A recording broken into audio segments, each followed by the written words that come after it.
रावणस्य वधार्थाय रामस्य अनुग्रहाय च अकाले ब्रह्मणा बोधो दिव्यास्तैः कृतः पुरः अहमप्याश्विने षष्ठाङ्ग सायान्ने बोधयामि वै सख्रेणापि च सम्बद्धो प्राप्तं राज्यं सुरालये तस्मादहं त्वां प्रतिबोधयामि विभूतिराज्यो प्रतिपत्तहेतो যথৈব রামেণ হতো দশাস্য তথৈব শত্রুন বিনিপাতয়ামি।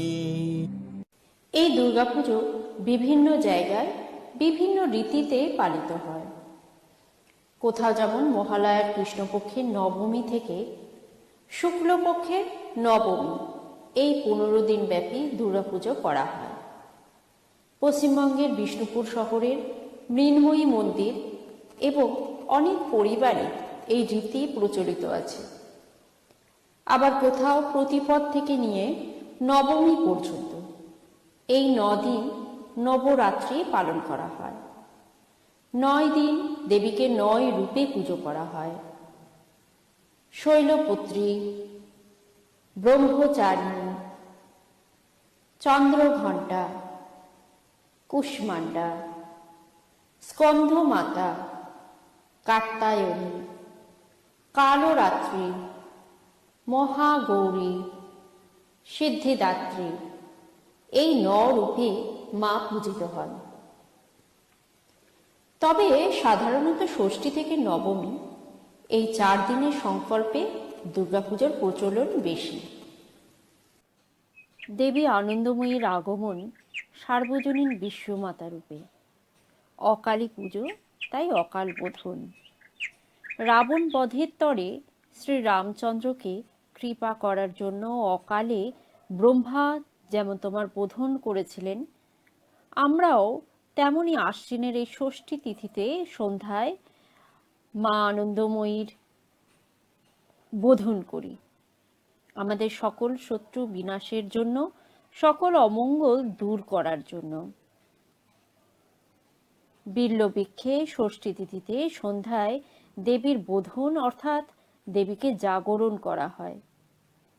দেবীর অধিবাস সহ আমন্ত্রণ জানানো হয়। কথিত আছে পুরাকালে সুরথ রাজা ও বৈশ্য সমাধি ঋষির আদেশে দেবীর মৃন্ময়ী মূর্তি নির্মাণ করে নদীর তীরে দেবীর আরাধনা করে বাঞ্ছিত বর লাভ করেছিলেন। কল্পান্তে অনন্ত ব্রহ্মাণ্ড যখন কারণ সমুদ্রে পরিণত, যখন অনন্ত শয়নে ব্রহ্মপুরুষ মহাবিষ্ণু নিদ্রিত, পুরুষের সঙ্গে অনন্ত জগৎ সুপ্ত, তখন একমাত্র জাগিয়া আছেন যোগ নিদ্রা। ইনি মহানিদ্রা, মোহনিদ্রা, মহারাত্রি, মহাদেবী, মহাকালিকা। ইনি শ্রীহরির নেত্রে অধিষ্ঠান করিয়াছিলেন। বিষ্ণুর কর্ণমল হইতে মধু ও কৈটব, রজ ও তম গুণ সম্পন্ন 2 অসুর উৎপন্ন হয়ে সৃজনশীল ব্রহ্মাকে যখন বধ করতে উদ্যত হন, তখন ভীত ব্রহ্মা যোগমায়া যোগনিদ্রার স্তব করেন নিদ্রিত বিষ্ণুকে জাগরিত করবার জন্য। এবং বিষ্ণু জাগরণের পর মধু ও কৈঠব 2 অসুরকে বধ করেন।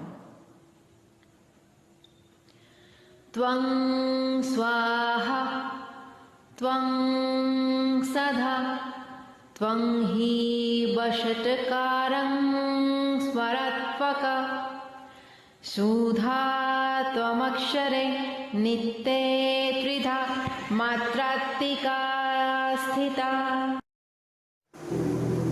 देवी प्रपन्नार्तिहरे प्रसीद प्रसीद मातुर्जगतोऽखिलस्य प्रसीद विश्वेश्वरी पाहि विश्वं त्वमीश्वरी देवी चराचरस्य आधारभूता जगतस्तमेका महेश्वरूपेण यतस्थितासि अपां स्वरूपस्थितया त्वयैतदपद्यते कृष्णमलङ्गवीर्ये तं वैष्णवी शक्तिरनन्तवीर्या विश्वस्य बीजं परमासि माया सम्महितं देवी समस्तमेतत् तं वै प्रसन्ना भुवि मुक्तिहेतु विद्याः समस्तास्तव देवी भेदाः स्त्रियः समस्ता सकला जगत्सु तयैकया पूरितमं वयैतत् का ते स्तुतिः स्तव्यपरापरक्ति सर्वभूता जदा देवी स्वर्गमुक्तिप्रदायिनी तं स्तुता स्तुतये का वा भवन्तु परमुक्तयः सर्वस्व बुद्धिरूपेण जनस्व हृदि संस्थिते सर्गापवर्गदे देवी नारायणे नमस्तुते कलाकाष्ठादिरूपेण परिणामप्रदायिनी विश्वस्य परतौ शक्ति नारायणे नमस्तुते सर्वमङ्गलमङ्गल्ये शिवे सर्वार्थसाधिके शरण्ये त्र्यम्बके गौरी नारायणी नमस्तुते सृष्टिस्थितिविनाशानां शक्तिभूते सनातनी गुणाश्रये गुणमये नारायणी नमस्तुते शरणागत दीनार्थ परित्राणपरायणे सर्वस्वार्थि हरे देवी नारायणी नमस्तुते हंसयुक्तो विमानस्ते ब्रह्माणि रूपधारिणी कौशाम्बस्करिके देवी नारायणी नमस्तुते त्रिशूलचन्द्राहिधरे महावृषभवाहिनी माहेश्वरी स्वरूपिणो नारायणी नमस्तुते मयूरकुटवृते महाशक्तिधरे नगे कौमारी रूपसंस्थाने नारायणी नमस्तुते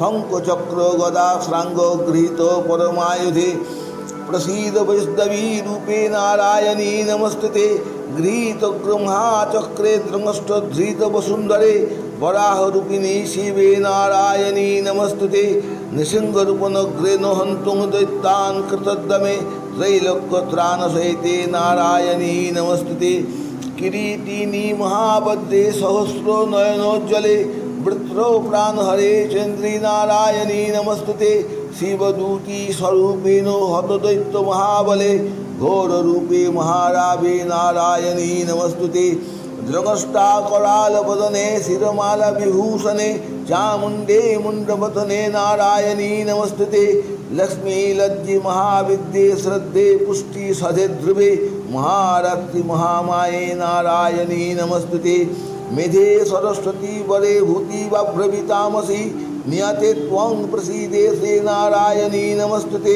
सर्वस्वरूपे सर्वेशे सर्वशक्ति समन्विते भयवस्त्रैनो देवी दुर्गे देवी नमस्तुते एतत्ते वदनं सम्यं लोचनत्रयभूषितं पातु नः सर्वभूतेभ्यो कात्यायनी नमस्तुते ज्वालाकरालमत्युग्र मशशासुरसूदनं त्रिशूलं पातु नो भीतिर्भद्रकाली नमस्तुते हिनस्ति दैत्यस्तिजांसि शनना पूज्यजा जगत् सा घंटा पातु नो देवी पापे भो न सुतानिव असुराश्रीपसा पङ्कचर्चितस्ते करज्जलः शुभाय खड्ग भवतु चण्डिके त्वां नता वयं रोगान् अशेषान् अपहंसि दुष्टा रुष्टा तु कामान् सकलान् अभीष्टान् तामाश्रितानां न विपन्नराणां तामाश्रिताजस्रतां प्रयान्ति एतत्कृतं यत्कदनं तयाद्य धर्मदिशां देवी महासुराणां रूपैरनेकैर्बहुधात्ममूर्तिं कृताम्बिके तत्प्रकृतिकर्णा विद्यासु शास्त्रेषु विवेकद्वीपेषु साध्येषु वाक्येषु च का तदन्ना ममत्वगद्गति महान्धकारे विभ्रामयति तत्तीवविष्टं रक्षांसि यत्र ग्रविशाश्च नागा यत्रारयो दस्युबलानि यत्र दावानरो यत्र तथाब्धि मध्ये तत्र स्थिता त्वं परिपासि विष्टं विश्वेश्वरि त्वं परिपासि विष्टं विश्वात्मिका धारयसीति विश्वं विश्वेशवन्दा भवती भवन्ति विश्वाश्रया ये त्वयि भक्तिनम्रा देवी प्रसीद परिपालय नोरिभीते नित्यं तथा सुरवधादनैव सद्यः पापानि सर्वजगताञ्च समग्नयासु उत्पातकपाकजनितांशमहोपसर्गान् प्रणतानां प्रसीदत्वं देवी विष्टार्तिहारिणी त्रैलोक्यवासिनामित्यलोकानां वरदा भव।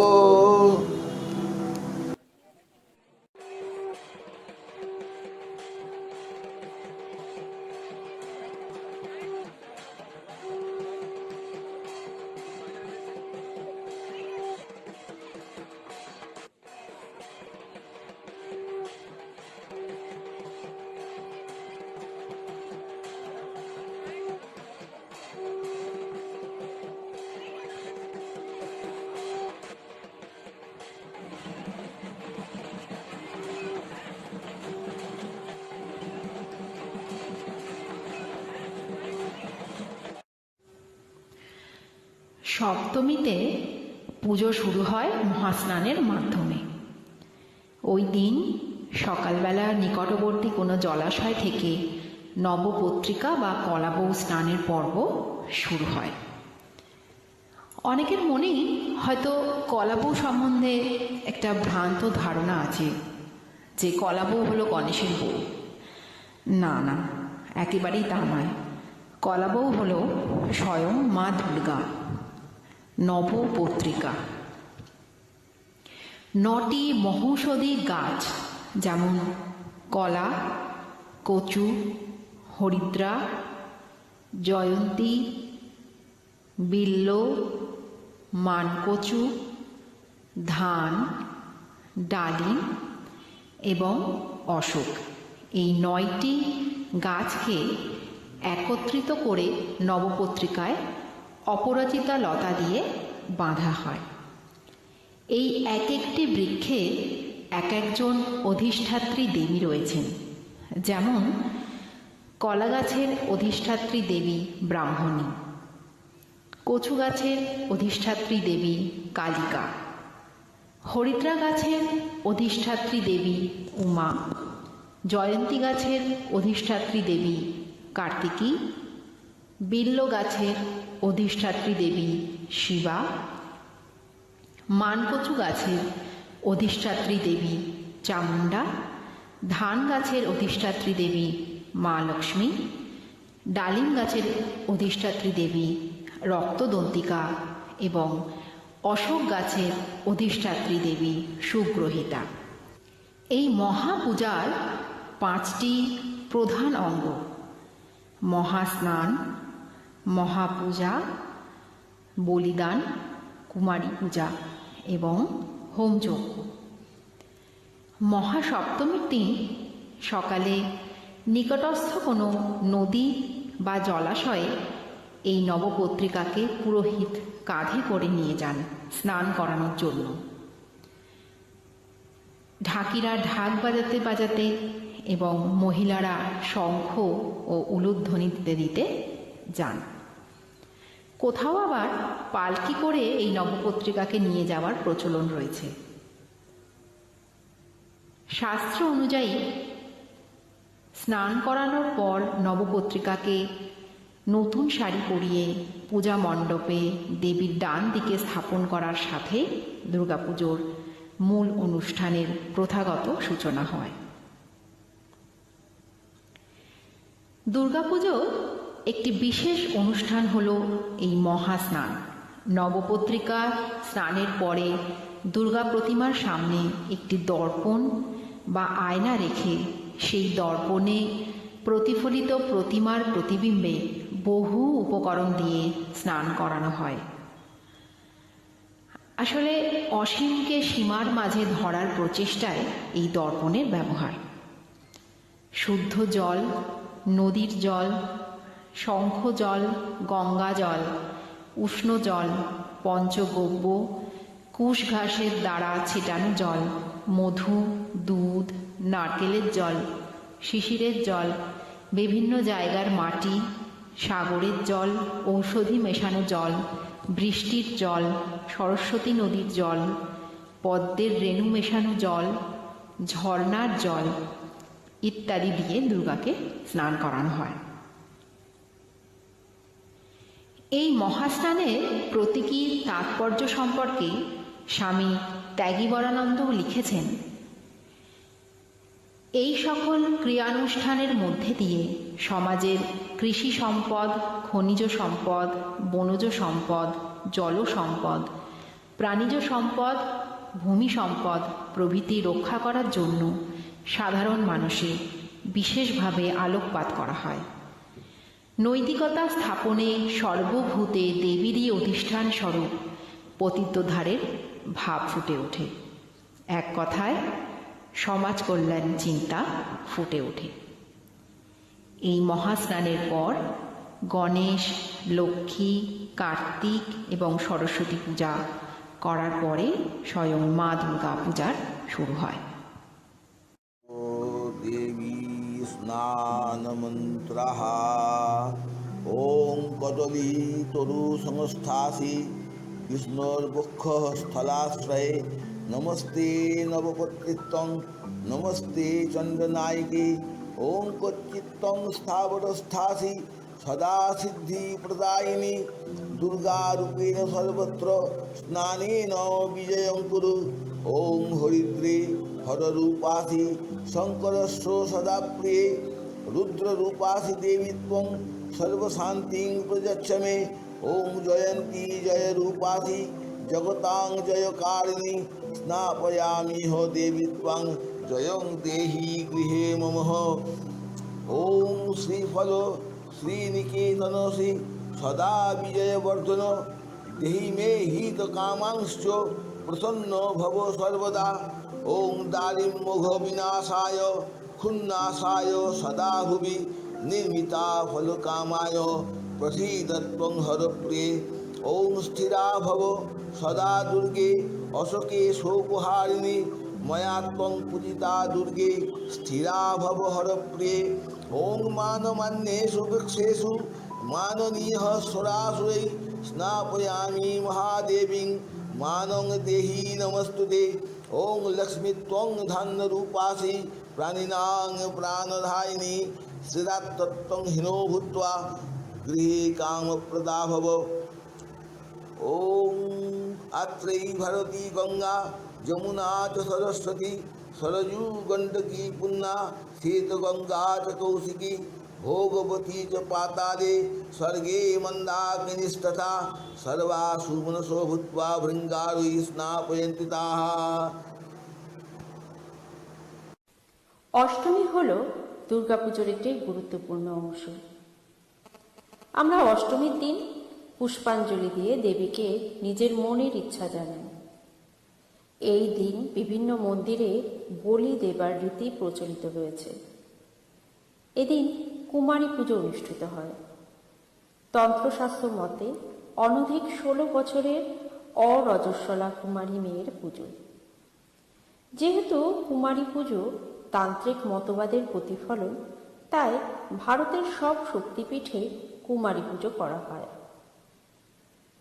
বৃহদ্ধর্ম পুরাণে আছে, দেবী অম্বিকা কুমারী কন্যারূপে দেবতাদের সামনে আবির্ভূত হয়ে বেল গাছে দেবীর বোধন করতে নির্দেশ দেন। তৈত্তরীয় আরণ্যকে দেবীকে কুমারী নামে অভিহিত করা হয়েছে। 1931 সালের 18 অক্টোবর স্বামী বিবেকানন্দ বেলুর মঠে প্রথম দুর্গাপুজোর অষ্টমী তিথিতে কুমারী পুজোর প্রবর্তন করেন। বিভিন্ন বয়সের কন্যাকে বিভিন্ন নামে পূজিত করা হয়।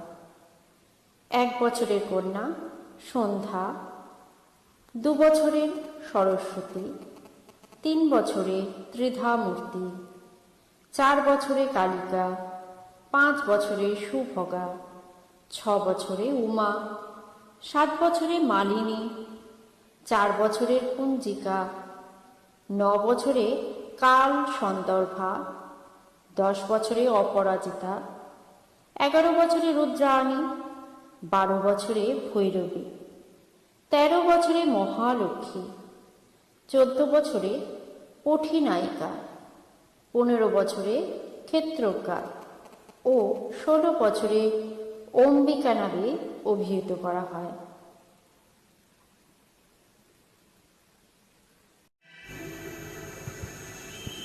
অষ্টমী পুজোর পর হয় সন্ধি পুজো। অষ্টমী তিথির শেষ 24 মিনিট এবং নবমী তিথির প্রথম 24 মিনিটের যে সংযোগস্থল, সেই সময়ে মোট 48 মিনিটের সন্ধি পূজা অনুষ্ঠিত হয়। এই সময় দেবীকে চামুণ্ডা রূপে পুজো করা হয়ে থাকে এবং 64 ডাকিনী যোগিনীরও পুজো করা হয়। চণ্ড ও মুণ্ড হল আসলে ষড়রিপুর প্রতীক। কাম, ক্রোধ, লোভ, মোহ, মদ, মাৎসর্য মানুষকে আসরিক প্রবৃত্তিতে নিয়োজিত করে। তাই মাকে আমাদের নিবেদন, তিনি যেন আমাদেরকে পাশ মুক্ত করে সত্যের পথে, আলোকের পথে, জ্ঞানের পথ দেখান। মহিষাসুরকেও দেবী পাশ মুক্ত করে তাকে শিবত্ব প্রদান করেন। কালী करालवदना विधिस्क्रान्ता शिपासिनी विचित्र खट्टाङ्गधरा नरमाला विभूषणा दीपि चर्म परिधाना शुष्कमंसाति भैरवा अति विस्तारवदना जिह्वादलन भीषणा निमग्ना रक्तनयना नादा पुरितदिमुखा।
মহানবমী। এই দিন মায়ের পূজার পরে মহাযজ্ঞের আয়োজন করা হয় এবং যজ্ঞ শেষ হবার সাথে দেবীর পূজা সমাপন হয়। এরপরই আসে দশমী। বাতাসে বিদায়ের সুর বেজে ওঠে। ঘরের মেয়ে উমা আজ আবার শ্বশুরবাড়ি চলে যাবেন। এও স্ত্রী মেয়েরা সিঁদুর খেলায় মেতে ওঠে, মাকে বরণ করে, সিঁদুর পরিয়ে আগামী বছরের আবার আসার বার্তা জানায়। বাঙালির এই দুর্গাপূজা এখন সমগ্র ভারতবর্ষে তথা বিদেশেও পাড়ি দিয়েছে। এই উৎসবের সাথে মিশে আছে নিখাদ আনন্দ এবং ভালোবাসার আভাস। জাতি ধর্ম বর্ণ নির্বিশেষে সবাই বাঁধা পড়ে প্রীতি ও ভালোবাসার বন্ধনে।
দুর্মুখ মর্ষিণী